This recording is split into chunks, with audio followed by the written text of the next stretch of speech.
I am here. Yes, I'm a few weeks late from Black Friday, but I still want to talk about all the stuff I got this year. So let's go ahead together as a people and check it out.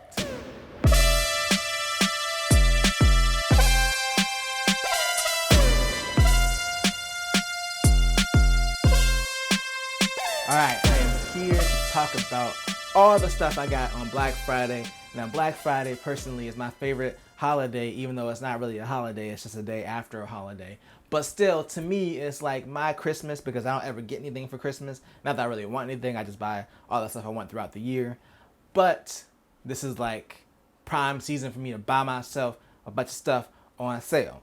So I'm gonna go through all the stuff I got for Black Friday, and let's start off with the most boring stuff, probably to most people, is the movies. Now, Black Friday for me is like prime time to pick up a bunch of cheap movies. I collect 4K Blu-rays, and Black Friday is the best time to buy them.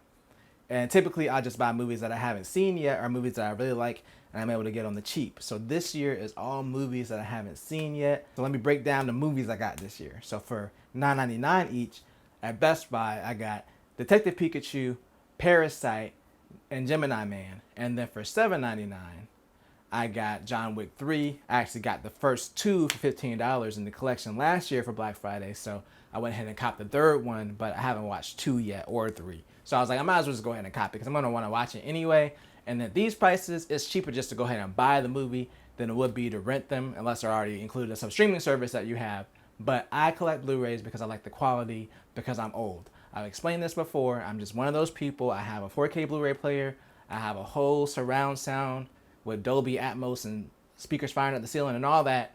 I like to have my little movie collection and have my movie nights. I'm sorry, I'm old, okay? I'm old. So that's it for the movies. Next, let's hop into the games. Now, this year was a unique situation. It was a good time to buy games, especially if you're still planning to keep your Xbox One and PS4 for a while, but if you're considering upgrading, it's an okay time to buy games because a lot of the games are offering next-gen upgrades for free. But me personally, I was like, you know, I'm just going to wait to play all the games on the next-gen console. I'd rather wait until I can get a PS5 and then actually play the game. So I didn't buy any Xbox or PS5 games this year. And Xbox, I'm already not getting the system because I have Game Pass and I have a PC that already does ray tracing and all that. I mean, it's an RTX 2070, so it's not the best card, especially with the new generation coming out. But I'm already paying for Game Pass, and I have my Xbox One X, so I'm just going to stick with that.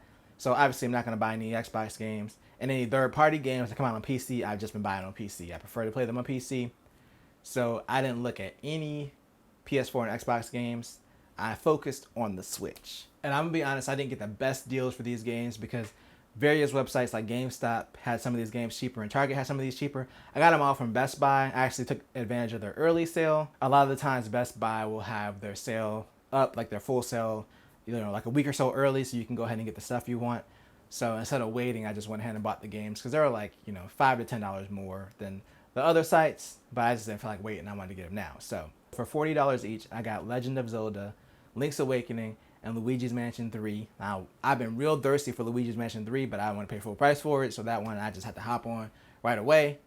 And then Link's Awakening, I wasn't that excited to play. I'm not a huge Zelda fan, but for $40, you know what? I'm going to go ahead and do it. I know it's a remake of the Game Boy game, but I'm still excited to try it, and a discount on a Nintendo game is hard to come by, so Black Friday is definitely one of those times where you want to hop on it, you know, and get them Nintendo games.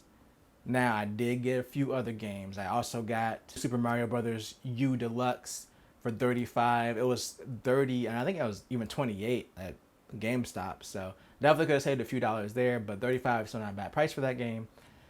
And then I got WWE 2K Battlegrounds for $20. I can explain, okay? I'm a wrestling fan. It's the only wrestling game that came out this year, the only major one, okay? I didn't have a choice. I'm sorry. And $20 for a mediocre game is the best I'm going to do. I mean, Target had it for $15, but by the time I tried to buy it, it was already sold out at Target. So I got stuck paying $20 for it. There, are you happy? You broke me down, okay? I'm a wrestling fan. I buy the wrestling games every year. There. I said it. I said it. Now, this is where I get into some of the weird stuff that I bought this year, but it's still tech, so I still want to talk about it. So one of the things I never talk about on my channel is vacuum cleaners. Because, you know, why?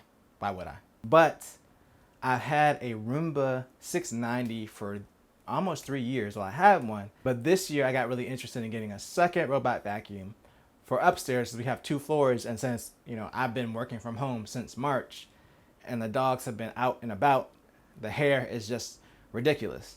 So we had the Roomba downstairs to keep the downstairs good, but we spend most of our time upstairs. And because that Roomba doesn't have any kind of built-in navigation features, I was like, I'm gonna give me a second vacuum for upstairs, which I got the Deebot N79W, which also doesn't have any like real navigation features. It literally just bumps around everywhere until the time runs out. But the Deebot cleans so much better than that low-end Roomba that I was hyped. I was like, you know what?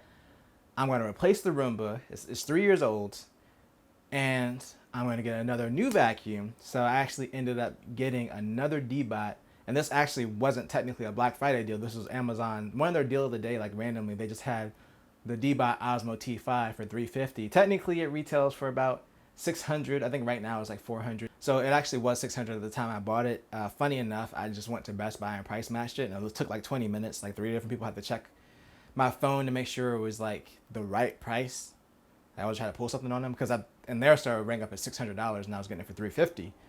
For Black Friday it went down to $400. There was actually a better deal. There was the Osmo T8 at Best Buy that was $450 that has a self-emptying dustbin, and it also has an additional camera for navigation so that way you can see obstacles. But I wasn't just willing to spend the extra $100. I just wanted something that at least could map out the floors and have virtual barriers. So this actually uses LiDAR to scan the house. Like the first run, it scans and creates a map, and you can create multiple floor maps. So I've already mapped out my upstairs and downstairs, even though I have the other vacuum downstairs that runs on the schedule too. But this one actually has mopping capability, and my downstairs is hardwood. Well, it's technically laminate, but you get the picture. So sometimes I do take it downstairs to mop, which the mopping functionality is not great. It's like running a wet paper towel across the floor, but it's better than nothing. So I have been using it. It does help to keep the floors cleaner. All right, getting back over to more of the normal stuff for my channel. Jeff actually got a new soundbar for his room. I don't have a TV in my room, so I ain't really worried about it, but Jeff has a little mini entertainment stand, so he actually got the Sonos Beam, a white one that matches a little TV stand. It's really nice. But yeah, so that was on sale this year for $300. Best Buy had a little extra, you get a $10 gift certificate. So if you factor in the gift certificate, it was like $290. I mean, granted, it's a Best Buy gift certificate, so you can only spend it at Best Buy. So did get that, and I have to say, like, my first impressions of it is awesome. We've really only had cheap sound bars before, and then of course downstairs I have my surround sound with all separate speakers and stuff. But I will say, like, in comparison to some of the $200 or $300 sound bars that come with their own subwoofer, the Sonos Beam sounds a lot better than any of the ones that we've had so far without having its own dedicated separate subwoofer. Like, the bass is good enough, and it actually has good stereo separation. Like, you can actually hear center, left, and right separately. A lot of the sound bars are really just 2-channel, and all that stuff blends together. You can't hear dialogue as well. But on the Sonos Beam, it's been awesome. Like, I'm really impressed for the price point. So that's just big spending this year. So of course my big spending never stops, and I got this again on an early Black Friday sale. This was actually like a month before Black Friday because Best Buy started putting up some of their deals like really early, and I got this open box. I actually didn't do an unboxing for it because I didn't realize when I bought an open box that it didn't come with a stand, and I didn't want to unbox an incomplete product because I was like, I don't feel like I would be having a full unboxing experience if I didn't have the stand for it. But I actually got a monitor. I got the Dell S320DGF. You really think I was gonna memorize that? So what happened was they had this on sale for $330. I got the open box for $293 without the stand, which I didn't realize until I got to the store. Because the thing is, if you buy stuff from Best Buy online, it says what could be wrong with it based on the condition. I think this was like open box fair, so it said it could be missing accessories, but unless you actually see the sticker and see what it's missing, you don't know. And I ordered it online at the store pickup, so I didn't know it was missing the stand until customer service person was yelling like, it's missing the stand. But it wasn't that big of a deal that it was missing the stand because I'm going to arm mount it, or I did arm mount it anyway. So yep, I got this monitor. I'll tell you a little bit about it. It has HDR 400. It's not the best HDR, but as I discovered when I got my BenQ monitor a few months ago, some HDR is better than no HDR, so I'm not gonna complain if it's just HDR 400, but it's also 165 hertz and 1440p, and it's 32 inches. So my main thing was, after I got that BenQ monitor and this huge, like, I never had a 32-inch monitor before. I had my 27-inch gaming monitor, my 1080p gaming monitor, which is still a great monitor, but like, for one, going from 4K to 1080p was just a huge difference in resolution. And then I kind of wanted a monitor that was the same size as my BenQ screen-wise. So even though my BenQ one is 4K and that one I use my video editing, this new one, this Dell, is also 32 inches, and it's not that big of a jump from 4K to 1440p, so it doesn't feel as jarring when I move windows around.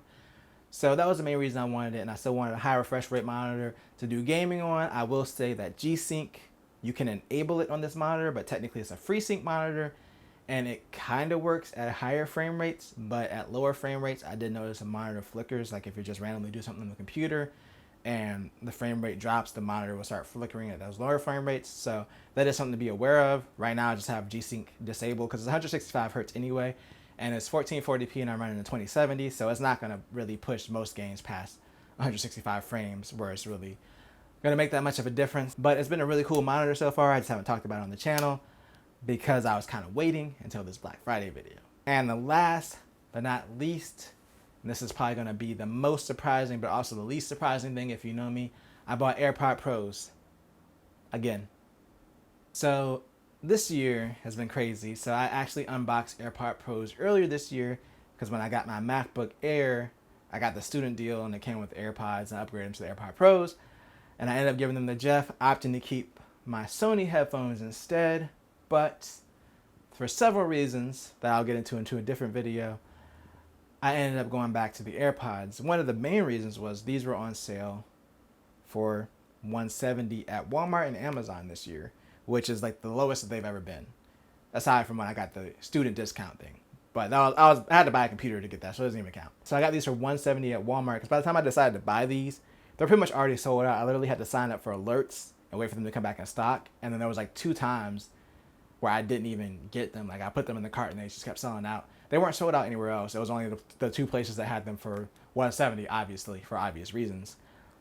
But it was my chance, like one of the best chances I'm going to have to hop back into the AirPod ecosystem.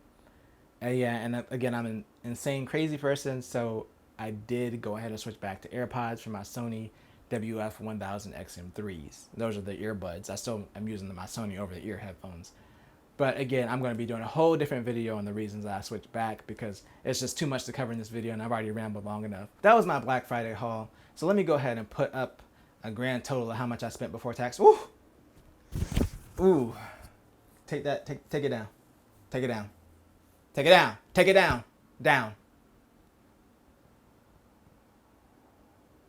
If you enjoyed this video, make sure to tell a friend, tell a coworker, like, share, and subscribe, and always do at least 2 things.